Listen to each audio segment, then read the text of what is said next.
स्वागत है साथियों आप सब लोगों का मेरे YouTube चैनल ज्ञान गंगा पर।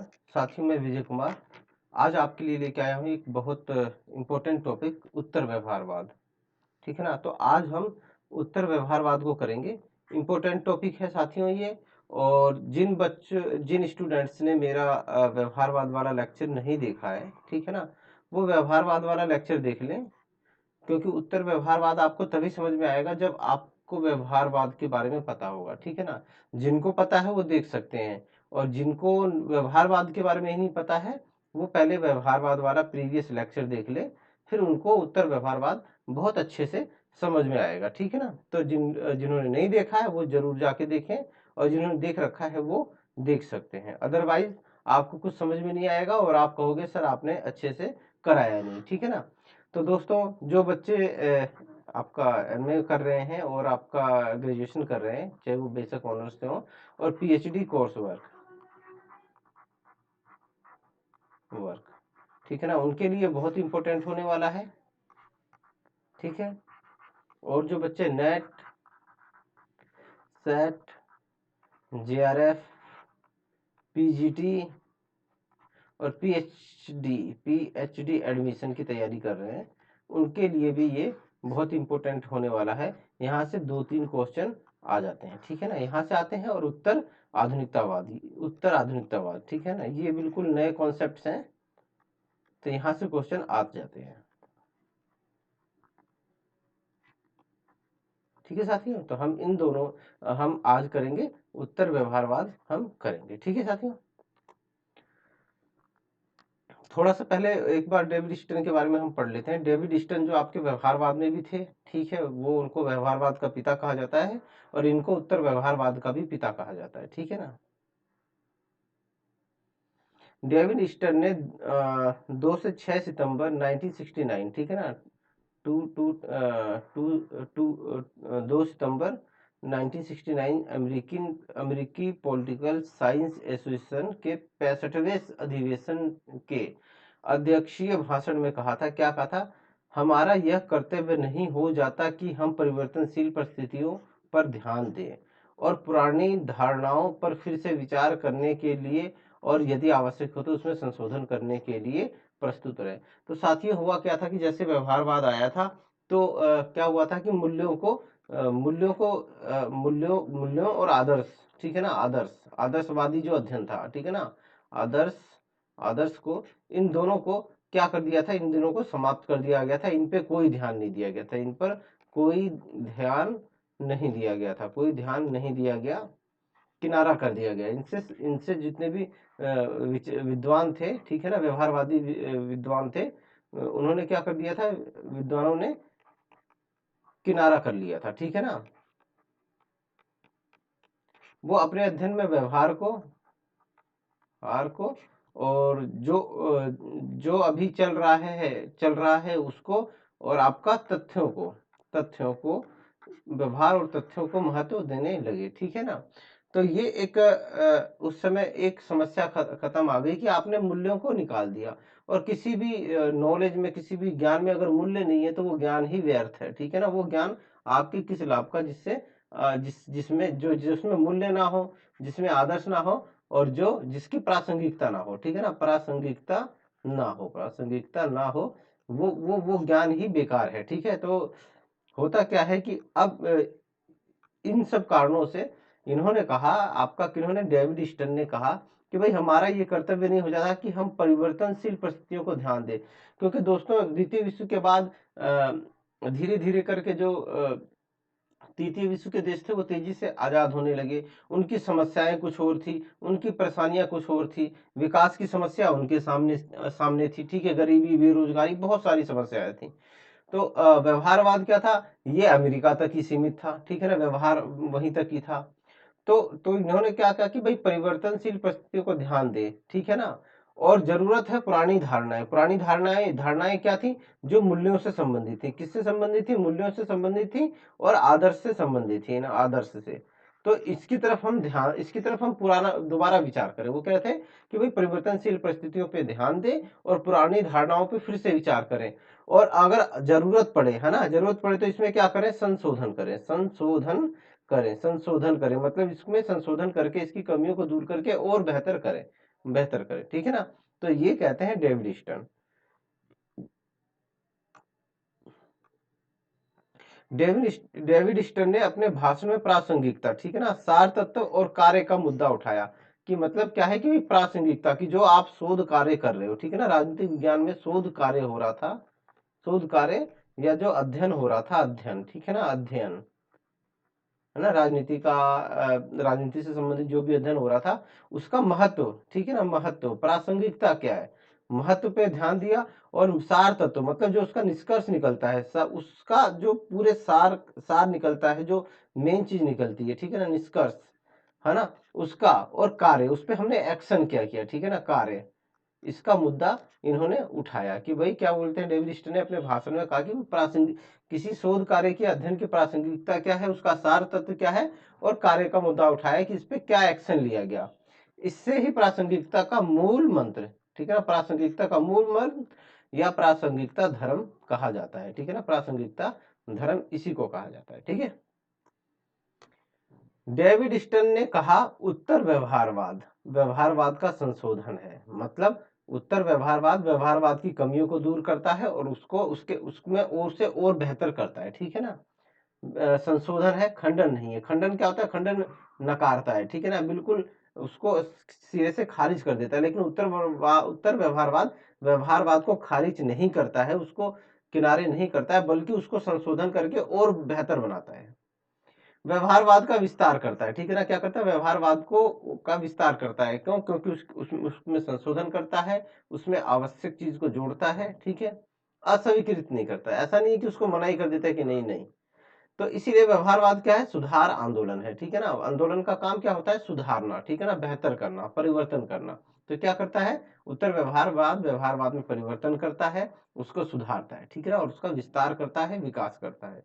इसमें शास्त्रीय तथा व्यवहारवाद दोनों के गुण हैं। क्यों दोस्तों, क्योंकि शास्त्रीय जो था उसमें क्या होता है, उसमें मूल्य और आदर्श होते हैं, मूल्य और आदर्श थे, ठीक है। और जो अब ये व्यवहारवाद है, इसमें क्या है, तथ्य है, ठीक है ना दोस्तों, तथ्यों पे काम करता है ये, ठीक है ना। और वैज्ञानिक तकनीक है, वैज्ञानिक तकनीक है। तो क्या करता है, ये जो उत्तर व्यवहारवाद है, ये इन दोनों को ही सम्मिलित करता है, दोनों के गुण है इसमें, ठीक है दोस्तों। यह परंपरा का पुनरुत्थान नहीं है, मतलब ये जो परंपरा वाद था, जो मतलब राजनीति के अध्ययन का परंपरावादी दृष्टिकोण था, उसका पुनरुत्थान नहीं करता है, उसकी दोबारा स्थापना नहीं करता है। उत्तर व्यवहारवाद भविष्य की ओर उन्मुख है, मतलब ये भविष्य की तरफ, भविष्य के बारे में सोचता है, भविष्य के बारे में कार्य करना चाहता है, उसकी चिंता है इसको। यह वास्तविक क्रांति है, न कि व्यवहारवाद का विरोध, ये व्यवहारवाद का विरोध नहीं है, ठीक है ना। उसमें क्या होता है, उत्तर आधुनिकतावाद में क्या होता है, उत्तर आधुनिकतावाद का विरोध कर देता है, पूरा का पूरा सिरे से खारिज कर देता है। लेकिन व्यवहारवाद और उत्तर व्यवहारवाद में ऐसा कोई संबंध नहीं है, ठीक है ना। क्या है, अगला चरण है, एक कदम विकास का है, एक कदम आगे बढ़ने का, एक कदम सुधार का है उत्तर व्यवहारवाद। यह विकास है, ना कि अनुरक्षण, मतलब पीछे की ओर नहीं है, ये विकास है, आगे की ओर एक कदम है, न कि पीछे हटने की प्रवृत्ति, ठीक है। तो ये था दोस्तों।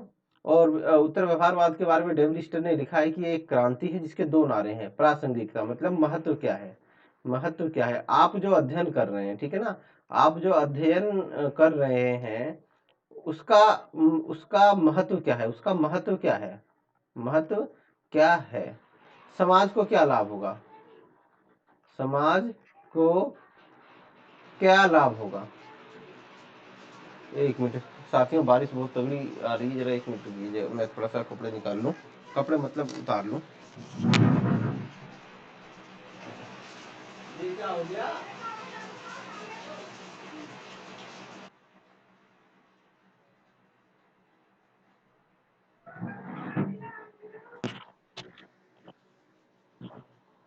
जी अभी देखो कमाल की माया है, धूप है और इतनी तगड़ी बारिश हो रही है अचानक, वो भी मोटी मोटी बूंदें। तो क्या है कि संगति प्रासंगिकता मतलब जो आप अध्ययन कर रहे हो उसका महत्व क्या है, ठीक है ना, उससे समाज को क्या लाभ होगा, ठीक है। आप कोई ऐसा अध्ययन कर रहे हैं, कोई ऐसा शोध कर रहे हैं जिसका समाज को कोई लाभ ही नहीं होना है, ठीक है ना, कोई फायदा नहीं होना है, उल्टा, तो वो उसका महत्व ही नहीं है। ऐसे शोध होने ही नहीं चाहिए, ठीक है, ऐसा कार्य होना नहीं चाहिए, ठीक है। तो कह रहे हैं प्रासंगिकता देते हैं। दूसरा कार्य, कि भाई कार्य क्या हो रहा है, ठीक है ना, कि आपने कोई अध्ययन किया, कोई एक्शन लिया, कोई कार्य उसमें कार्य हुआ कि नहीं हुआ, ठीक है ना। तो कार्य होना चाहिए भाई, किसी समस्या को सुलझाना, समाज में कोई प्रॉब्लम है, कोई दिक्कत है, उसका वो करना, निवारण करना। तो एक्शन भी, एक्शन और संगति, ये इसके क्या है, नारे हैं, ठीक है ना, दो नारे हैं, इंपॉर्टेंट है, संगति और कार्य, ठीक है ना, प्रासंगिकता या कार्य, या संगति या कार्य, ठीक है।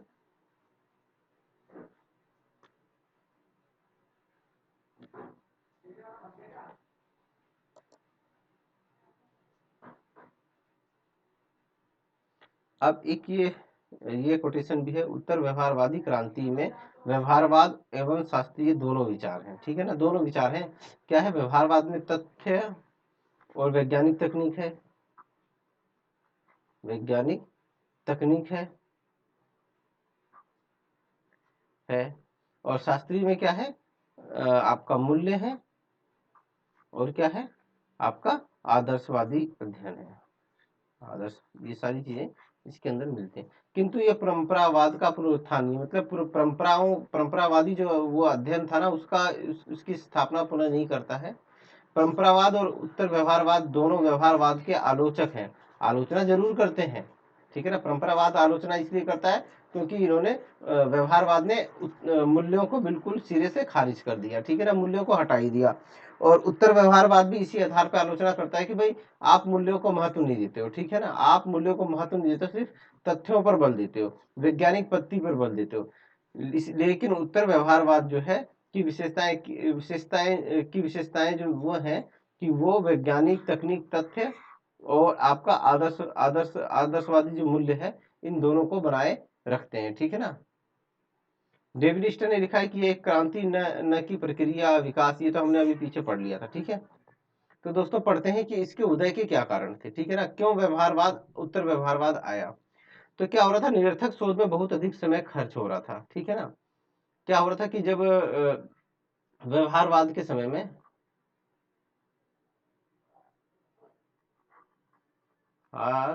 व्यवहारवाद में क्या हो रहा था कि बहुत सारे ऐसे शोध हो रहे थे जिनकी प्रासंगिकता नहीं थी, जिनका महत्व नहीं था, ठीक है ना, ऐसे जिनका महत्व नहीं था। अब जैसे दोस्तों कि गांधी जी पे गांधी जी पे 200 शोध कार्य हो चुके हैं, शोध शोध कार्य हो चुके हैं,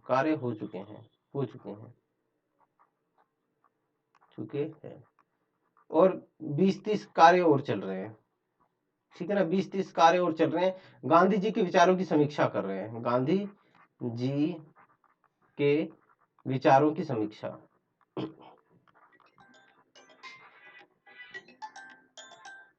हेलो, हाँ जी, बस थोड़ा सा क्लास ले रहा था, आपको करूँ कॉल थोड़ी देर में।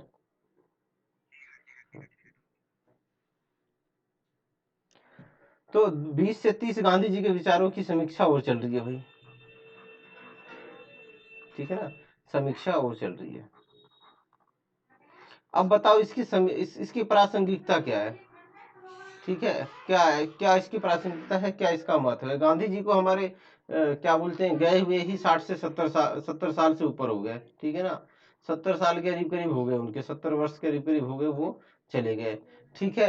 समय काफी आगे बढ़ चुका है, ठीक है ना, कितना आगे, टेक्नोलॉजी, तकनीक, आवश्यकताएं, जरूरत काफी आगे पहुंच चुकी है, ठीक है। गांधी जी के आजादी से पूर्व का समाज कुछ और था, कुछ और जरूरत थी, आज की जरूरत कुछ और है। आप गांधी जी के विचारों की समीक्षा करेंगे, उससे उससे उससे आप क्या अलग निकाल पाएंगे, ठीक है। आप वही चीज उठा के परोस देंगे जो 200 शोध हुए हैं, उसी उसी में से निकाल के निष्कर्ष थोड़ा सा 19-20 करके प्रस्तुत कर देंगे।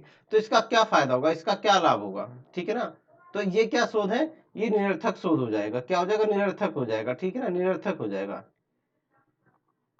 आपने कुछ अलग ढूंढ लिया तो एक अलग बात है, मैं ऐसा नहीं कहता कि मतलब सारे शोध ऐसे ही होते होंगे, नहीं, लेकिन अगर आप कुछ अलग नहीं ढूंढ पाए, कुछ अलग नहीं कर पाए, या आपने ऐसा कुछ नहीं ढूंढा कि जिससे समाज को फायदा हो, जिससे लोगों को फायदा हो, किसी पर्टिकुलर समुदाय को फायदा होता हो, अगर ऐसा नहीं है तो ये आपका क्या बोलते हैं कि शोध निरर्थक है। आपने समय भी बेकार किया, और क्या किया आपने, खर्च भी बेवजह में खर्च किया, ठीक है ना, बेवजह में खर्च किया।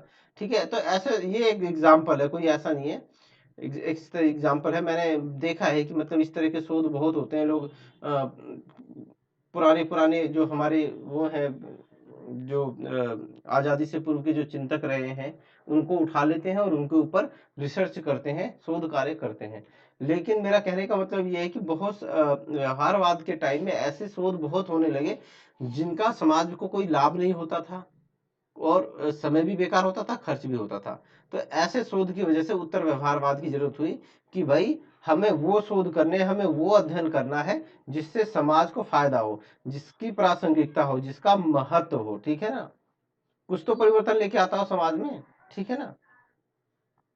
अगर आप ऐसा शोध कर रहे हैं कि जिससे समाज को कोई फायदा नहीं होगा, है ना, तो इसका मतलब क्या है कि आप स्वार्थी हैं। आप अपने स्वार्थ के लिए, सिर्फ पीएचडी की डिग्री पाने के लिए ही आप रिसर्च कर रहे हैं, और कुछ नहीं है। आपका उद्देश्य क्या है कि भाई पीएचडी डिग्री मिल जाए और फटाफट कहीं नौकरी कर लें और काम खत्म, ठीक है ना, तो ये है। लेकिन अगर आपके रिसर्च से समाज को फायदा हो रहा है तो वो प्रासंगिक है, वो महत्व है, और उससे उससे आपको तो फायदा होगा ही होगा, समाज को भी फायदा होगा, ठीक है ना। व्यवहारवादी द्वारा सामाजिक संकटों तथा समस्याओं की उपेक्षा। अब व्यवहारवादी जो थे, व्यवहारवादी कहाँ कहाँ के थे, व्यवहारवादी ज्यादातर कहाँ के थे, यूएसए के थे, ठीक है ना, आंग्ल अमेरिकी थे, ठीक है ना, अमेरिकी थे वो। और ये क्या करते हैं कि भाई तृतीय विश्व के जो देश थे ना, देश, उनकी तरफ इनका बिल्कुल ध्यान नहीं था, उनकी तरफ इनका बिल्कुल ध्यान नहीं था। तृतीय देश की समस्याएं क्या हैं, वो अभी उपनिवेश से आजाद हुए हैं, उनके पास गरीबी, बेरोजगारी, और क्या बोलते हैं राष्ट्र निर्माण की, निर्जातीय समस्या वगैरह वगैरह बहुत सारी समस्याएं थी। उन सामाजिक संकटों की तरफ इनका ध्यान बिल्कुल नहीं था, ठीक है। ये समाज उनकी उपेक्षा कर रहे थे, और क्या करते थे अपने ऑफिस ऑफिस में ऑफिस में आपका विश्वविद्यालय में, विश्वविद्यालय में आदि में बैठकर, ठीक है ना, बैठ कर सिद्धांत निर्माण कर रहे थे दोस्तों, सिद्धांत निर्माण कर रहे थे, ठीक है। वहीं पे ही बैठे बैठे तथ्य कलेक्ट कर रहे हैं, वहीं पे सब कुछ कर रहे हैं। तो इस वजह से भी क्या हो गया कि ये ऐसे उत्तर व्यवहारवाद की जरूरत पड़ी जो तृतीय विश्व के देशों पे की समस्याओं पे भी ध्यान दे, सामाजिक संकटों पे ध्यान दे, समस्याओं पे ध्यान दे, और अपने ऑफिस में बैठ के वहां से अलग निकले, ठीक है ना, वहां से जाए, वहां से बाहर निकले।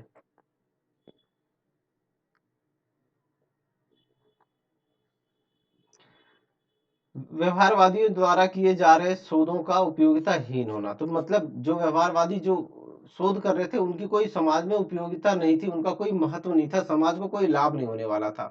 तो इस वजह से भी उत्तर व्यवहारवाद सामने आया। व्यवहारवादियों द्वारा मूल्य की उपेक्षा, इन्होंने मूल्य की उपेक्षा कर दी थी, जबकि राजनीति में मूल्य, आपका राजनीति, समाजशास्त्र, अर्थशास्त्र, इनमें समाज, इसमें मूल्यों को, मूल्य मूल्य बहुत जरूरी है, ठीक है ना, मूल्य बहुत जरूरी है। आप प्लेटो से चालू हो जाओ और मार्क्स तक आते आते हर जगह आपको मूल्य मिलेगी। हर किसी का उद्देश्य क्या है, किसी किसी का उद्देश्य क्या बोलते हैं, आपका क्या बोलते हैं, समाज को, उत्तम समाज का निर्माण करना, व्यक्ति सदजीवन की स्थापना करना, ठीक है ना। तो इस तरह से ये क्या था, मूल्य थे। और व्यवहारवादी क्या कर रहे थे, ये तथ्य तथ्य तथ्य चिल्ला रहे थे, तथ्य तथ्य तथ्य, ठीक है ना, जो है उससे जो अभी चल रहा है उससे संबंधित आंकड़े इकट्ठा इकट्ठा कर लिए और निष्कर्ष दे दिया, और उनका काम खत्म हो गया। लेकिन नहीं, एक राजनीतिक विज्ञानी का काम सिर्फ तथ्य कलेक्ट करना नहीं है। राजनीतिक विद्वान का कार्य ये भी है कि वो, ठीक है ना, भविष्य के लिए एक रास्ता तैयार करे, एक विचार दे, एक मूल्य दे, ठीक है ना। तो ये एक राजनीतिक विद्वान का वो है। हम शोध करते हैं, शोध करने के बाद हम समस्या को सामने रखते हैं, तो उसका संभावित हल भी बताना हमारा उत्तरदायित्व हो जाता है। ऐसा नहीं है कि हमने शोध किया और काम खत्म हो गया। हमें क्या करना है कि सब सपोज करो कि आपका घरेलू हिंसा एक के ऊपर अगर कोई रिसर्च करता है, ठीक है ना, तो घरेलू हिंसा के बारे में वो सारे तथ्य इकट्ठा करने के बाद उसका ये भी तो फर्ज है ना कि वो ये भी बताए कि भाई इसको इससे छुटकारा कैसे पाया जाएगा, ठीक है ना, इसको कैसे कम किया जाएगा, क्या और कड़े कानून लाने की जरूरत है, क्या शराब वराब नशे वशे को बंद करने की जरूरत है, या और बाकी देशों ने ऐसा क्या किया है कि वो इस चीज से मुक्त हो गए हैं। तो ये क्या है, एक राजनीतिक विद्वान का ये एक फर्ज है, ठीक है ना। तो क्या है कि मूल्यों की स्थापना करना भी ये भी जरूरी है। व्यवहारवादियों ने मूल्यों की तो उपेक्षा कर दी थी बिल्कुल, ठीक है ना। उत्तर व्यवहारवाद आया कि भाई मूल्य को दोबारा लेके आया कि भाई मूल्य की भी उतना महत्व है जितना तथ्य का है। व्यवहारवादी ने तथ्यों पर अत्यधिक बल देना, इन्होंने तथ्यों पर इतना ज्यादा बल दे दिया कि मूल्यों को इन्होंने दरकिनार कर दिया था। अब डेविड स्टर्न ने अपनी पुस्तक पुस्तक जो है इसको आप पुस्तक इंपोर्टेंट है, द पॉलिटिकल सिस्टम में व्यवहारवाद उदय के 3 कारण बताए। तो आपसे क्वेश्चन सीधे ये पूछ लेगा कि डेविड स्टर्न ने अपनी किस पुस्तक में उत्तर व्यवहारवाद के उदय के 3 कारण बताए, ये पूछ लेगा, या ये कह देगा कि डेविड स्टर्न ने अपनी पुस्तक द पॉलिटिकल सिस्टम में व्यवहारवाद के उदय के 3 कारण बताए हैं, निम्नलिखित में से कौन सा नहीं है, या निम्नलिखित में से कौन से हैं, ठीक है ना। तो ये क्वेश्चन यहाँ पे बनता है। तो इसने क्या किया, राजनीतिक विज्ञान को प्राकृतिक विज्ञान के बनाने के प्रति असंतोष। अब ये जो व्यवहारवादी थे ना, ये राजनीतिक विज्ञान को प्राकृतिक विज्ञान बना देना चाहते थे, ठीक है ना। प्राकृतिक विज्ञान का मतलब जैसे एक लैब के अंदर बैठ के हम कारण प्रभाव चेक करते हैं, ठीक है ना, जो कारण है उसको कम ज्यादा करते हैं और प्रभाव पे असर देखते हैं। हम कुछ टेक्निक्स लगाते हैं, मेथड्स लगाते हैं, ठीक है। तो उस चीज को हम डाटा कलेक्ट करते हैं, तथ्य इकट्ठा करते हैं। तो ये सब प्राकृतिक विज्ञान में होता है। और ये व्यवहारवादी क्या कर रहे थे, राजनीतिक विज्ञान को बिल्कुल प्राकृतिक विज्ञान बनाना चाहते हैं। लेकिन दोस्तों ये जो राजनीतिक विज्ञान है, ये मानव से संबंधित है, मानव से संबंधित है। और मानव व्यवहार क्या होता है, मानव व्यवहार परिवर्तित होता रहता है, होता रहता है। अब बताओ, क्या आप ऐसा मानव व्यवहार जो क्षण क्षण चेंज होता रहता है, परिवर्तित होता रहता है, भावनाओं से परिवर्तित हो जाता है, भावना से परिवर्तित हो जाता है, ठीक है ना, लालच से, ईर्षा से, क्रोध से, सब चीजों से प्रभावित होता है, ठीक है ना। आज मैं गवर्नमेंट की तरफ के लिए गुस्से में हूँ, कल को गवर्नमेंट फ्री में बिजली लाइट दे देती है तो मैं खुश हो जाता हूँ। तो बताओ, ऐसे मानव व्यवहार को आप कैसे राजनीतिक एक प्राकृतिक विज्ञान की तरह कैसे आप चेक करोगे, कर सकते हो क्या, नहीं कर सकते दोस्तों। मानव व्यवहार को प्राकृतिक विज्ञान के तरह नहीं चेक किया जा सकता, ठीक है ना। तो इसमें क्या हो गया कि एक असंतोष आया कि भाई आप इसको, ये तो मानव व्यवहार की चीज है, आप इसको जबरदस्ती क्या बोलते हैं, प्राकृतिक विज्ञान बनाने पे तुले हुए, जो कि संभव नहीं है, ठीक है। सभी समस्याओं का समाधान ढूंढने की उत्कृष्टता थी। अब ये जो थे, ये क्या बोलते सभी समस्याओं का जो था समाधान ढूंढने की जो इच्छा थी, वो भी क्या बोलते हैं, उत्तर व्यवहारवाद का एक उदय का कारण थी, ठीक है। एक बौद्धिक प्रवृत्ति राजनीतिक वैज्ञानिकों के समूह के रूप में संचालित आंदोलन। और उत्तर व्यवहारवाद को फिर काफी विद्वान सामने आए और उन्होंने क्या बोलते हैं इस आंदोलन को संचालित किया। तो ये भी एक कारण था। इसको हमने डिस्कस कर लिया है अपने इसमें। तो हम इस पे आगे बढ़ेंगे। अब उत्तर व्यवहारवाद की विशेषताएं क्या क्या है, हम इसको डिस्कस करेंगे, ठीक है ना। तो इसको जरा ध्यान से समझिएगा आप लोग। राजनीतिक विज्ञान में शोध में तकनीक की अपेक्षा सार तत्व का उपयोगी माना जाना। मतलब व्यवहारवाद क्या करता था, वो शोध में तकनीक को महत्व देता था। क्या होता है कि आप तकनीक कौन सी, आपको वैज्ञानिक तकनीक अपनानी है, क्या है, वैज्ञानिक वैज्ञानिक वैज्ञानिक तकनीक अपनानी है, ठीक है ना। वैज्ञानिक तकनीक जो होता है कारण प्रभाव को चेक करता है, तथ्य डाटा कलेक्ट करता है, और जो कुछ मेथड्स होते हैं उनको फॉलो करता है, ठीक है ना। तो ये क्या है, शोध में तकनीक को महत्व देता था व्यवहारवाद। लेकिन उत्तर व्यवहारवाद कहता है कि भाई शोध तकनीक की अपेक्षा सार तत्व को, निष्कर्ष को ज्यादा उपयोगी मानो, कि भाई जो निष्कर्ष निकलने वाला है उससे क्या फायदा होगा, ठीक है ना, पब्लिक को फायदा होता है या नहीं होता है, वो ज्यादा इंपॉर्टेंस है। आप ऐसा शोध कर रहे हो कि जिसका निष्कर्ष ही ना निकले, या ऐसा निष्कर्ष निकले कि जिसका कोई महत्व ना हो, तो फिर क्या फायदा है, कोई लाभ नहीं है, ठीक है ना। तो क्या है कि उत्तर व्यवहारवाद 4 तत्वों को उपयोगी मानता है। उत्तर व्यवहारवाद का ध्यान मुख्यतः सामाजिक परिवर्तन पर केंद्रित था, मतलब समाज में जो तेजी से बदलाव आ रहे थे, जो तेजी से परिवर्तन आ रहे थे और उनकी वजह से नई नई समस्याएं आ रही थी, तो उत्तर व्यवहारवाद वहां पे अपना ध्यान केंद्रित करता है। ठीक है।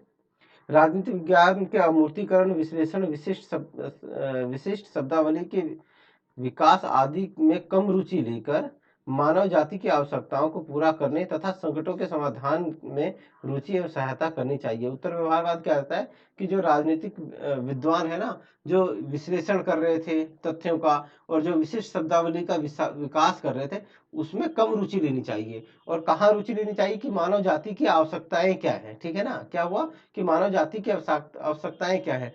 द्वितीय विश्व के बाद मानव जाति बहुत तेजी से बदलाव हुए और मानव जाति की आवश्यकताएं भी बदली और नए नए संकट भी आए। ठीक है ना, तो क्या है कि मानव जाति की आवश्यकताएं क्या क्या है और क्या क्या संकट है, उनका समाधान कैसे हो सकता है, उसमें रुचि रुचि एवं सहायता करनी चाहिए। ठीक है।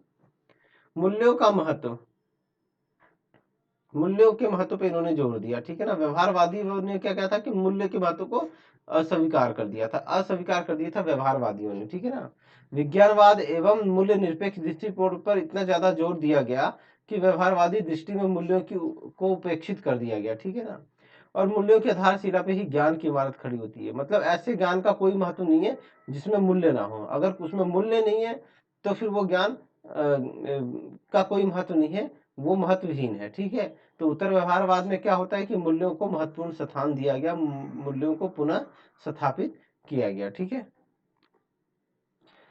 सामाजिक उत्तरदायित्व, बुद्धिजीवियों का प्रमुख ऐतिहासिक दायित्व तथा कार्य सभ्यता के मानवीय मूल्यों की रक्षा करना। ठीक है ना, और शिल्प, अब ये क्या क्या कहता है कि उत्तर व्यवहार कहता है कि जो सामाजिक जो सामाजिक बुद्धिजीवी वर्ग है, ठीक है ना, उनका दायित्व है कि वो मानवीय मूल्यों की रक्षा करें। ठीक है ना, मानवीय मानवीय मूल्यों की क्या करें, रक्षा करें। अगर वो उस मानवीय मूल्यों की रक्षा नहीं करते हैं, है ना, तो वो क्या हो जाएंगे, वो एक मशीन के समान हो जाएंगे, एक शिल्पी के समान हो जाएंगे। ठीक है ना, कि जो कुछ मानवीय मूल्यों की जो जिसमें मूल्य नहीं होते हैं। ठीक है ना, मूल्यों की स्थापना जो नहीं करता है। एक मशीन क्या है, वो यंत्रविद क्या होता है, एक मशीन को चलाता है, उसको संभालता है। ठीक है ना, तो आप भी उसी की तरह हो जाएंगे कि क्योंकि आप क्या कर रहे हैं, आप मूल्यों की स्थापना नहीं कर रहे हैं। ठीक है। बुद्धिजीवियों के संघों, समुदाय, यहाँ तक कि विश्वविद्यालयों को भी मानव मूल्यों की रक्षा संघर्ष में मैदान में आ जाना चाहिए। इस व्यवसाय का राजनीतिकरण अपरिहार्य एवं वांछनीय। अब ये क्या कहते हैं कि भाई जो बुद्धिजीवी वर्ग है, ठीक है ना, चाहे वो वकीलों का हो, चाहे वो प्रोफेसर्स का हो, ठीक है ना, इस तरह के जो बुद्धिजीवी वर्ग हैं, समुदाय है, ठीक है ना, और विश्वविद्यालय है, इनको मानवीय मूल्यों की रक्षा के लिए मैदान में आ जाना चाहिए। ठीक है ना, कि मतलब इन्हें अपनी शिक्षा में जो शिक्षण वाले काम कर रहे हैं, वहां पे मूल्यों मूल्यों का प्रसार करें। ठीक है ना। ठीक है, तो इस प्रकार डेविड स्टर्न ने उत्तर व्यवहारवाद के माध्यम से राजनीतिक विज्ञान और व्यावसायिक, शैक्षणिक तथा मूल्यात्मक स्वरूप भी बदल देना चाहते थे। यह राजनीतिक विज्ञान और समाज एवं विश्व के प्रति उत्तरदायी बनाना चाहते थे। तो ये सारा इनका डेविड स्टर्न का, इसी कारण से इनको उत्तर व्यवहारवाद का भी पिता कहा जाता है। ठीक है। अब ये तुलना है, परंपरागत में क्या थे, तथ्य मूल्य में अंतर संबंध था, अंतर संबंध संबंधित थे एक दूसरे से। इसमें क्या है, तथ्य और मूल्य पृथक पृथक हो गए। ठीक है, दोनों अलग अलग हो गए। ठीक है ना, दोनों अलग अलग हो गए, तेरी राह अलग, मेरी राह अलग। और उत्तर व्यवहारवाद में क्या है, इन दोनों तथ्यों और मूल्यों का पुनः संयोजन किया गया। ठीक है, ये आदर्शात्मक मानकीय था, ये गैर आदर्शात्मक था। ठीक है ना, व्यवहार परक था। ठीक है, क्या था, व्यवहार में जो था वो था। ठीक है ना, जैसे आप आदर्शात्मक देख सकते हो, आप प्लेटो के बारे में आप पढ़ लो, आप हीगल के बारे में पढ़ लो, आप क्या बोलते हैं मैकियावेली के बारे में पढ़ लो, तो ये इन्होंने आदर्शात्मक थे ये सारे। ठीक है ना, मानकीय थे। लेकिन ये क्या था, ये गैर आदर्शात्मक था और व्यवहार परक था, कि व्यवहार में जो चीजें हो रही हैं उनका ही ये अध्ययन करता था।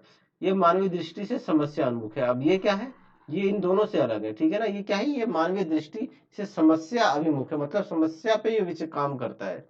ये गुणात्मक था, ये परिणात्मक था, ये दोनों ही था। ठीक है ना, गुणात्मक और परिणात्मक दोनों था।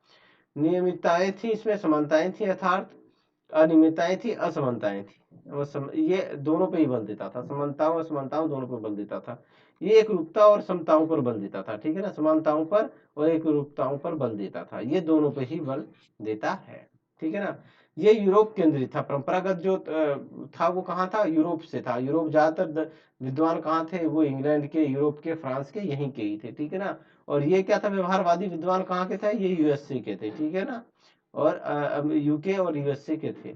और ये जो उत्तर व्यवहारवादी था, ये क्या है, ये पूरे के पूरे विश्व पे अपना ध्यान करता है, खास तौर पे तृतीय विश्व के देशों में साथियों।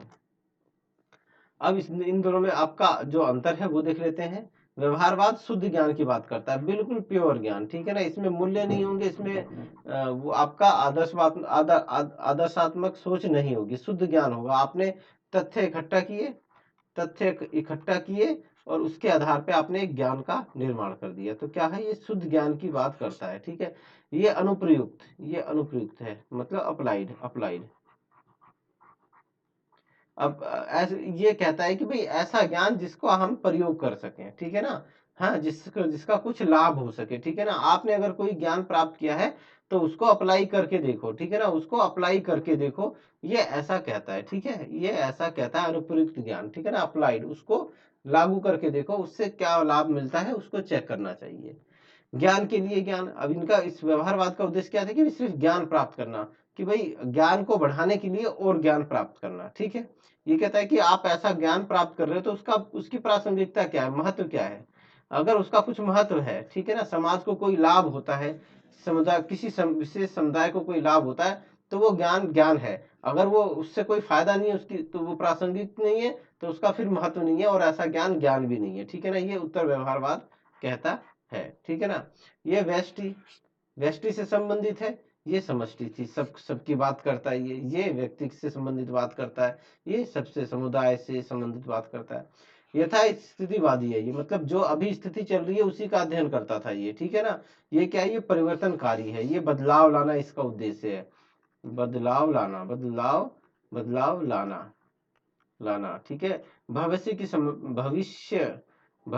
की समस्याओं की चिंता है, कि समस्याओं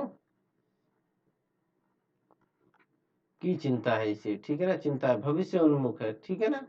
ये सिर्फ तथ्यों पे बल देता है, क्या, तथ्यों पे बल देता है, कि भाई तथ्य। ये क्या कहता है, तथ्य और मूल्य दोनों पे बल देता है, ठीक है ना, कि भाई तथ्य तो इंपॉर्टेंट है लेकिन मूल्य ज्यादा इंपॉर्टेंट है, ठीक है ना। तो ये इसमें अंतर था व्यवहारवाद उत्तर व्यवहारवाद में। आई थिंक कि आप लोगों को समझ में आ जाएगा। अब व्यवहारवादी क्या है, अस्पष्ट होना गलत होने से अधिक बुरा है, कि ठीक है ना। व्यवहारवादी कहते हैं कि भाई आप गलत हो जाओ लेकिन अस्पष्ट मत रहो, ठीक है ना। क्या है कि अस्पष्ट होना गलत होने से अधिक बुरा है, ठीक है ना।